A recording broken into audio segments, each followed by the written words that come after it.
Goeiedag graad 11's. In hierdie video gaan ons 'n vinnige kyk vat na wat van die sleutelaspekte om in ag te neem wanneer jy die eksponensiële funksie wil skets.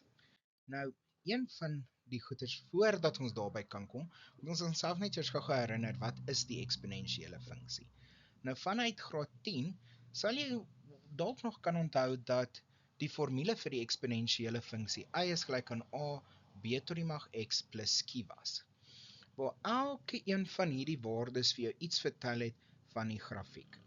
Eerstens wil ek begin by die q-waarde. Die q-waarde het hoofsaaklik altyd jou grafiek opgeskuif of afgeskuif, en dit het ook vir jou 'n waarde gegee van die asymptoot.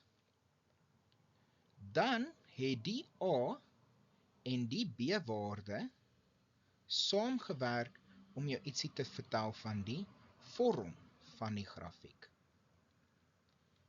Spesifiek kan ons daarna gekyk het dat as jou a-waarde positief is, dan het jy altyd bo jou asymptoot gewerk. Ek net my spelling daar regmaak van asymptoot. En as jou a-waarde negatief was, werk jy onder die asymptoot. Gekombineer met die inligting van b, wat as dit kleiner is as 1 maar groter is as 0, dan het jou grafiek altyd nader aan die asymptoot beweeg. En as jou b-waarde groter was as 1, het jy altyd verder van die asymptoot af beweeg. Nou as jy hierdie bymekaar sit, dan beteken dit jou grafiek het of as volg gelyk. Jy sou jou kartesiese vlak gehad het met jou asymptoot, dan sou jy, as jy hom geskets het en jou a-waarde was groter as 0, sou jy bo die asymptoot gewees het, wat die stippellyn is, en jy moes nader aan die asymptoot beweeg het. As jou a-waarde negatief is, dan verwag jy hom verder van jou asymptoot af te beweeg. So as daar jou asymptoot is, dan verwag jy om onder jou asymptoot te begin en weer nader te beweeg. Ekskuus. Dan, as jou a-waarde positief is en jou b-waarde is kleiner, dan verwag jy om verder van die asymptoot af te werk. So as daar jou kartesiese vlak is, en daar het jy jou asymptoot, dan verwag jy om naby aan die asymptoot te begin en verder weg te gaan. En dan laastens, as daar jou asymptoot is, dan verwag jy om onder hom te werk en verder om te gaan. So dis die 4 opsies wat jy jou grafiek ingehad het. So hy kon of dalend gewees het as a-waarde groter is as 0, b-waarde kleiner is as 1, of hy kan stygend wees as jou a-waarde groter is as 0, maar jou b-waarde is ook groter as 1.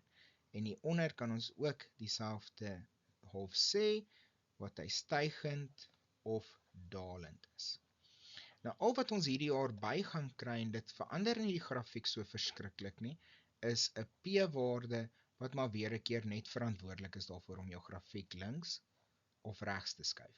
Maar, net soos met die parabool en die hiperbool, skuif hom in die teenoorgestelde rigting. So as hy positief is, dan skuif hy eintlik jou grafiek links, en as hy negatief is, dan skuif hy jou grafiek regs. Nou, hierdie is al die essentials wat jy dan nodig het om hom te kan skets, maar daar is ook 'n paar goedjies wat ons jou kan vra in terme van interpretasie. Nou, andersins as met die hiperbool en die parabool het hy nie 'n as van simmetrie nie, maar ons kan jy nog steeds vra vir die definisieversameling en die waardeversameling. Nou gelukkig vir ons is sy definisieversameling lekker maklik. Dit gaan grootendeels altyd x as 'n element van al die reële getalle wees, en die waardeversameling gaan half afhang van jou a-waarde. So as jou a-waarde groter is as 0, dan gaan jy altyd bo jou asymptoot werk, so dan beteken dit jou y-waarde moet groter wees as jou key. Okay, om bo die asymptoot te kan werk. En as jou A-waarde kleiner is as nou, dan gaan jy altyd onder jou asymptoot werk, so nou moet jou Y-waardes kleiner wees as key, om onder jou asymptoot te kan werk. En dit is die basiese teorie wat agter die eksponensiële grafiek. Nou as ons vinnig gou kyk na 'n paar voorbeelde, dan gaan ek jou vra om die volgende grafiek te skets. Nou, om 'n eksponensiële grafiek te skets, wil jy altyd die asymptoot weet.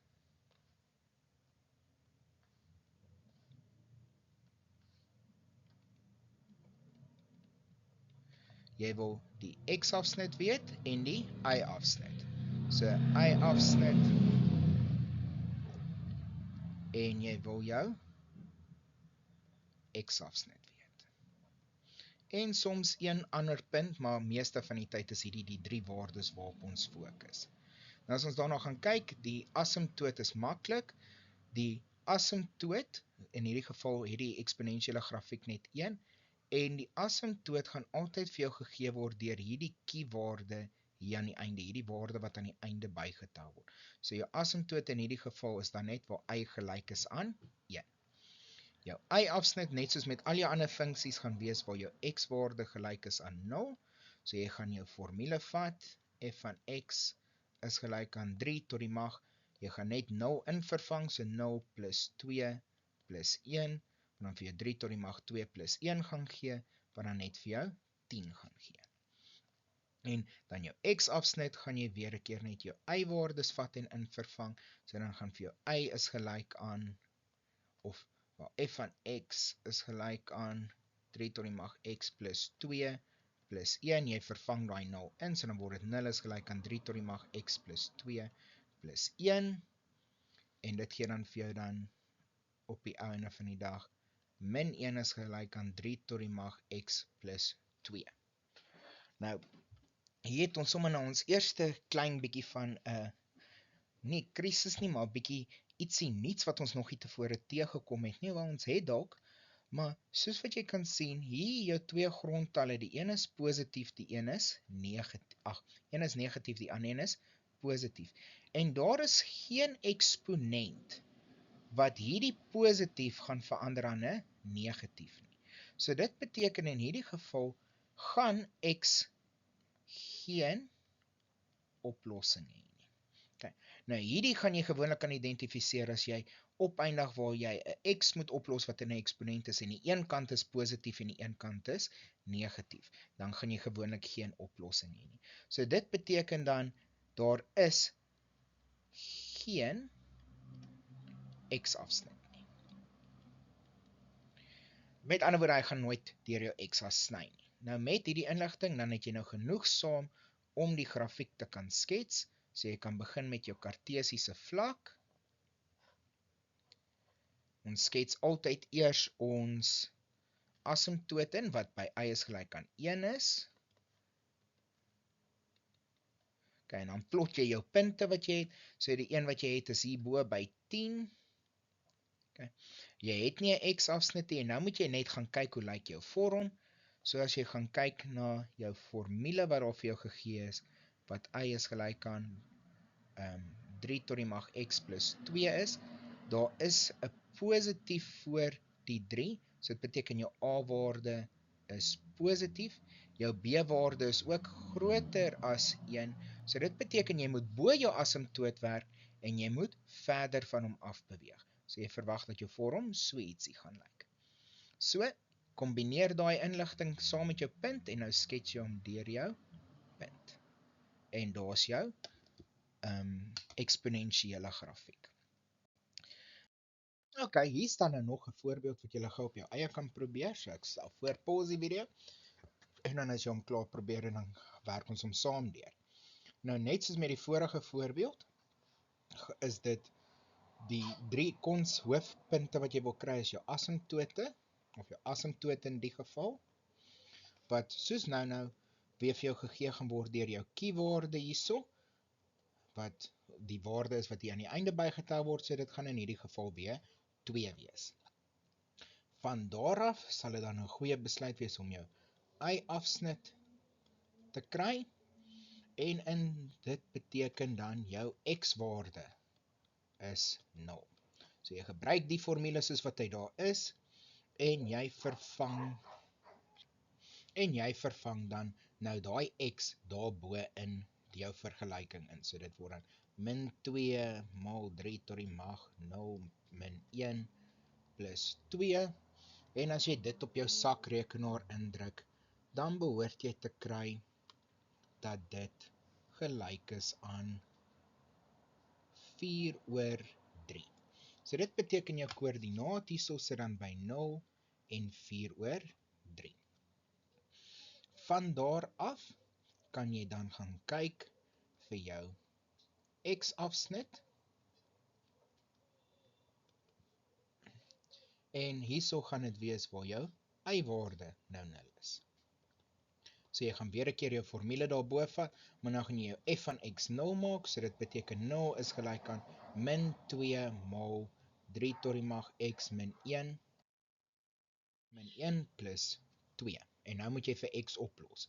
So ons gaan eers die term met die x op sy eie probeer kry, so ons gaan hierdie 2 hier aan die einde vat en ons gaan hom aan al twee kante aftrek, dan word dit min 2 is gelyk aan min 2 hakkie 3 tot die mag x min 1. Dan wil ons ontslaa raak van hierdie min 2 hiervoor, en om ontslaa te raak van hom gaan ons aan al twee kante deel met min 2, wat dan vir ons gaan gee dat 1 is gelyk aan 3 tot die mag x min 1. Nou op hierdie stadium, as jy tegniese wiskunde gedoen het, kan jy of 'n logaritme gebruik om x op te los, of ons kan die grondtalle dieselfde probeer maak. Vir nou gelukkig vir ons, kan ons hierdie 1 baie maklik verander aan 'n 3, want enigiets tot die mag 0 gee vir my 1. So ek kan die 1 herskryf as 3 tot die mag 0. So nou het jy 3 tot die mag 0 is gelyk aan 3 tot die mag x min 1. Grondtalle is dieselfde, so jy weet jou eksponente kan gelyk gestel word. So dit sê dan net vir jou x-waarde gaan 1 wees. So dit beteken jou grafiek gaan 'n x-afsnit hê by die punt 1 en 0. Nou van daar af het jy nou genoegsame inligting, so jy kan jou kartesiese vlak skets. Eerste ding wat jy kan doen is, skets jou asymptoot in, by y is gelyk aan 2, en plot jou twee punte. So hier waar x gelyk is aan 1, daar gaan jou x-afsnit wees, en jy gaan by 4/3 jou y-afsnit hê. Jy kan ook jou vorm bevestig deur om te kyk na jou A en jou B-waarde. In hierdie geval is jou A-waarde negatief, so dit beteken jy moet onder die asymptoot werk, soos wat ons punte onder die asymptoot al klaar hier aandui, en jou B-waarde was ook groter as 1, wat beteken jy moet verder van die asymptoot af beweeg, net soos wat hierdie punte al reeds vir ons aandui. So van daar af, tot die beste van jou vermoë, trek jy dan na jou eksponensiële grafiek deur daai twee punte, en daar het jy jou eksponensiële grafiek. En dit is basies die basiese goedjies wat jy saam moet kan doen om 'n eksponensiële grafiek te skets.